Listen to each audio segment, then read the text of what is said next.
Je, unaufahamu uwanja wa Santiago Bernabeu?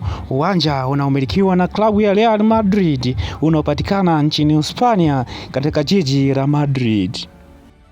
Uwanja huu wenye uwezo wa kubeba mashabiki takribani 80,000 umekuwa wa kuvutia kweli ulimwenguni na wa kihistoria kutokana na maboresho makubwa yaliyofanyika ndani ya uwanja huu. Huu ni uwanja wa teknolojia ya kipekee kulinganisha na viwanja vingi vya soka ulimwenguni. Kiwanja cha Santiago Bernabeu kimekuwa cha kipekee kweli. Je, unafahamu Santiago Bernabeu ndio kiwanja pekee duniani pichi yake au sehemu yake ya kuchezea hushushwa chini ardhini? Unalifahamu hilo? Uongozi wa Los Blancos Real Madrid waliamua kuintroduce teknolojia hiyo kuepusha kuchakaa kwa nyasi mara kwa mara.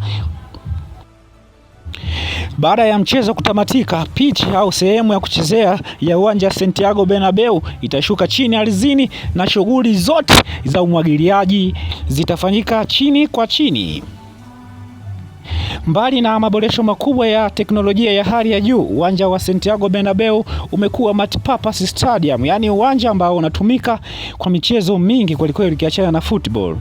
Michezo kama basketball inafanyika mule ndani ya uwanja wa Santiago Bernabeu kwa kugawanya uwanja katikati kwa kutengeneza viwanja vya basketball, viwanja vya tennis. Pia uwanja wa Santiago Bernabeu hutumika katika matamasha makubwa ya kimuziki nchini Hispania.